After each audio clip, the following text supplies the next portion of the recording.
আয়না ঘর থেকে আমরা অনেককে বেরোতে দেখছি। আপনাদের সময় একটা হাওয়া ভবন ছিল, মনে আছে নিশ্চয়ই আপনার। আবারও কি হাওয়া ভবন চালু করার প্ল্যান করছেন আপনারা?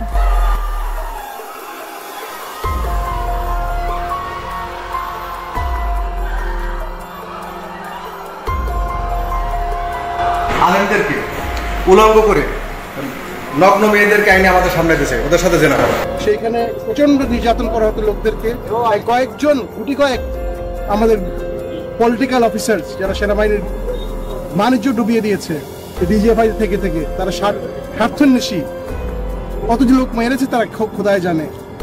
তারা এবং র্যাব এবং অন্যান্য যারা এখানে আছেন, বিচার বহির্ভূত হত্যা, গুম, খুন, ক্রাইম এগেইনস্ট হিউম্যানিটি।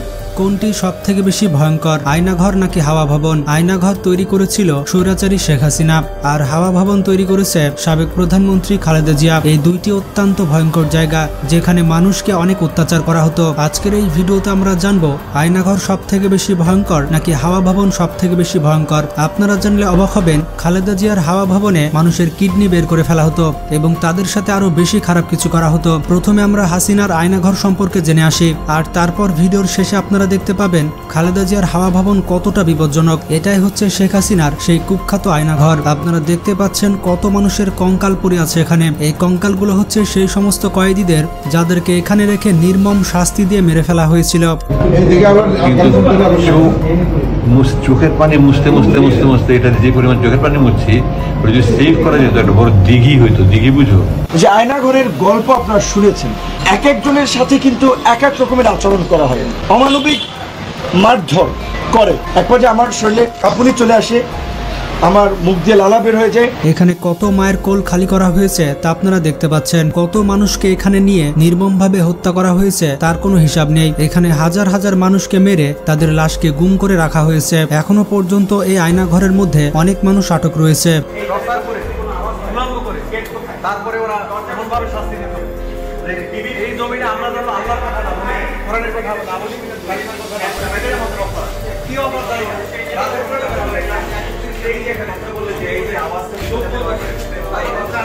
এই ভিতরে কেউ থাকলে সাড়া দেন। বাংলাদেশ সেনাবাহিনীর লোক এসেছে, আপনারা কেউ থাকলে সাড়া দেন।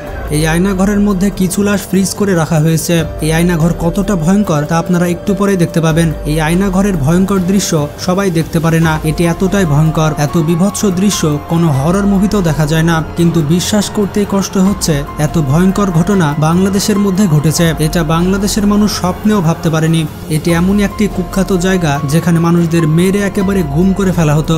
এখানে মানুষদের প্রথমে বন্দী করা হতো। যাদেরকে এই আয়নাঘরের মধ্যে বন্দী করা হতো তারা এটা চিন্তাও করতে পারতো না যে তারা বাংলাদেশের মধ্যে রয়েছে নাকি পৃথিবীর অন্য প্রান্তে রয়েছে। প্রথমে তাদের চোখ বেঁধে জমটুবি পরানো হতো এবং তাদেরকে গ্রেপ্তার করে এখানে আনা হতো। তারপরে আয়নাঘরের মধ্যে আটকে দেওয়া হতো। এর ভেতরের দৃশ্য দেখে বোঝাই যাবে না এটি কোন জায়গা। এই আয়নাঘরের মধ্যে থেকে যারা জীবিত ফিরেছে তাদের মুখ থেকে গল্প শুনলে আপনার গায়ের লোম খাড়া হয়ে যাবে। আপনার মনে হবে পৃথিবীর মধ্যেই তাদের জাহান্নামের শাস্তি দেওয়া হয়েছে। তাদেরকে প্রথমে আয়নাঘরের মধ্যে রাখার পর তাদের পা উপরে এবং মাথা নিচ করে বাঁধা হতো এবং তাদের কাছ থেকে জোর করে তথ্য নেওয়া হতো। যতটুকু তথ্য বের করার তারা করত। তারপর তাদেরকে খাবার হিসেবে কি দেওয়া হতো এটা শুনলে আপনি বিশ্বাসই করবেন না। তাদেরকে খাবার হিসেবে দেওয়া হতো ক্যাকটাসের কাঁটা। আপনারা ঠিকই শুনছেন, তাদেরকে ক্যাকটাসের কাঁটা দেওয়া হতো। চোখের পানি মুছতে মুছতে মুছতে মুছতে এটা যে পরিমাণ চোখের পানি মুছছি, ওটা যদি সেভ করা যেত একটা বড় দিঘি হইতো। দিঘি বুঝো? বিশাল বড় পুকুর, দিঘি হয়ে যেত। আমাকে বলতে আপনি যাদের নিতে চান, সবচেয়ে বড় বন্ধু ছিল এটা বানাইছে কি 8 বছর তো ঠিকছে। হ্যাঁ, কোম্পানির অ্যাডভার্টাইজ হয়। তো আমি শুধু নিচ্ছি ক্যাকটাসের কাঁটা খাওয়ার পর তাদের খুব বেশি ক্ষুধা লাগতো না। এই কাঁটার একটি বৈশিষ্ট্য হচ্ছে এটা খাওয়ার পর খুব বেশি ক্ষুধা লাগে না। তাদেরকে খাবার দেওয়া হতো ঠিকই, কিন্তু পানি দেওয়া হতো না। এমনও মানুষ ছিল যারা তাদের নিজের মূত্র খেত। যখন মানুষের সামনে খাবার না থাকে তখন মানুষ সবকিছু করতে বাধ্য হয়। পানির অভাবে অনেক মানুষ কিডনি বিকল হয়ে মারা যেত। তারা মারা যাওয়ার পরে এখানেই গণকবর দেওয়া হতো। আপনারা দেখতেই পাচ্ছেন এখানে অনেক মানুষের হাড় রয়েছে, যারা মারা যেত তাদেরকে এখানে এনে পালা দেওয়া হতো। এখানে লাশগুলোকে চাপাচাপি করে রাখা হতো, একটির উপরে আরেকটি পড়ে থাকতো। আয়নাঘরের এমনও কর্মকর্তা ছিল, তারা ভাবতো এদেরকে মেরে তাদের কোনো লাভ হচ্ছে না, যার কারণে তারা মানুষকে মারার আগে শরীরের অঙ্গ প্রত্যঙ্গ কেটে নিত, বিশেষ করে তাদের কিডনি, লিভার, ফুসফুস এগুলো তারা কেটে বের করে নিত। এই অঙ্গ প্রত্যঙ্গগুলো বিক্রি করে তারা অনেক টাকা আয় করত। এই আয়নাঘরে কিন্তু খুব বেশি মানুষ রাখার জায়গা ছিল না। প্রতিনিয়ত এখানে তাদেরকে নিয়ে আসা হতো যারা শেখ হাসিনার অবাধ্য ছিল এবং যারা শেখ হাসিনার কোনো কথাই শুনতো না এবং শেখ হাসিনার বিরুদ্ধে লেখালেখি করত। যেসব মানুষদের মেয়াদ শেষ হয়ে যেত তাদেরকে মেরে ফেলা হতো এবং তাদের কিডনি, ফুসফুস বের করে ফেলা হতো। আয়নাঘর থেকে যারা বের হয়ে এসেছে তারা রীতিমতো পাগল হয়ে গিয়েছে। তারা এটা ভয় করছে যে কোনো কিছু করলে তাদের আবারও আয়নাঘরে পাঠিয়ে দেওয়া হবে। আয়নাঘরে দীর্ঘদিন থাকার পর তারা মানুষের মধ্যে চলাফেরা করতে পারছে না। এইরকম বিভৎস দৃশ্য ছিল আয়নাঘরের। এবার আমরা দেখে আসি বিএনপির হাওয়াঘর সম্পর্কে। বিএনপির যে গোপন হাওয়াঘর ছিল এটা হয়তো আপনারা অনেকে জানেন না। আপনারা হয়তো ভাবছেন এই হাওয়াঘর আবার কি? এটি বাংলাদেশ জাতীয়তাবাদী দলের একটি রাজনৈতিক কার্যালয় ছিল।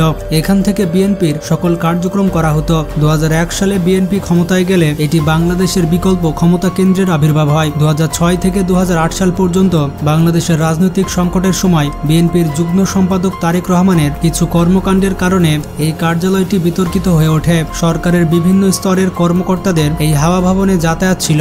এখান থেকে বিএনপির প্রশাসনিক সিদ্ধান্ত আসত। বলা হয় বিএনপির যত কুকর্ম আছে সব এখান থেকেই পরিচালনা করা হতো। 31 দিন এখানে রাখার পরে উলঙ্গ করে তারপর পিটাইছে এখানে, তারপরে আমাকে মামলা দিছে। বলা হয়ে থাকে এই হাওয়া ভবনে তারেক জিয়া অনেক খারাপ খারাপ কাজ করত। এখানে সব অমানবিক কার্যক্রম করা হতো। বিএনপির যত অপকর্ম ছিল তা এখান থেকে করা হতো, যেমন গুম করা কিংবা কাউকে ধরে আনা বা কিডন্যাপ করা। এটি ছিল বিএনপির দুর্নীতির আতরঘর। শেখ হাসিনার ওপরে যে গ্রেনেড হামলা হয়েছিল সেটা এখান থেকে পরিকল্পনা করা হয়েছিল। বাংলাদেশের মানুষ এই হাওয়া ভবনের কথা এখনো ভুলে যায়নি, তবে এই জেনারেশনের মানুষ হাওয়া ভবনকে ভুলে গিয়েছে। তাই তাদেরকে আবারও মনে করিয়ে দিলাম যে আয়নাঘরের মতো বিএনপির সময় একটি হাওয়া ভবন ছিল। বিএনপির সময় এই হাওয়া ভবন ছিল সব থেকে খারাপ জায়গা। এমন কোনো অন্যায় ছিল না যেটা এখানে করা হতো না। তবে মানুষকে এখানে অত্যাচার করে মেরে ফেলা হতো কিনা কিংবা তাদের কিডনি, ফুসফুস বের করে নেওয়া হতো কিনা তা এখনো পর্যন্ত জানা যায়নি। আসলে মানুষ যত অপকর্ম করে তা কিন্তু লুকিয়েই করে, আর এই অপকর্মগুলো লুকানোর জন্যই হাওয়া ভবন তৈরি করা হয়েছিল। তবে হাওয়া ভবন 2011 সালে ভেঙে ফেলা হয়। বর্তমানে এই হাওয়া ভবনের জায়গায় একটি 9 তলা বিল্ডিং রয়েছে। আপনারা দেখতে পেলেন হাওয়া ভবন এবং আয়নাঘর কি। তবে যেমনটা দেখতে পেলেন হাওয়া ভবনের থেকে আয়নাঘর অনেক ভয়ঙ্কর। শেখ হাসিনার আয়নাঘরে মানুষকে রীতিমতো জাহান্নামের শাস্তি দেওয়া হতো। হাওয়া ভবন এবং আয়নাঘর সম্পর্কে আপনার কোনো মতামত থাকলে কমেন্ট করে জানান। ভিডিওটি বেশি বেশি বন্ধুদের সাথে শেয়ার করুন। তো ভালো থাকবেন, টেক কেয়ার।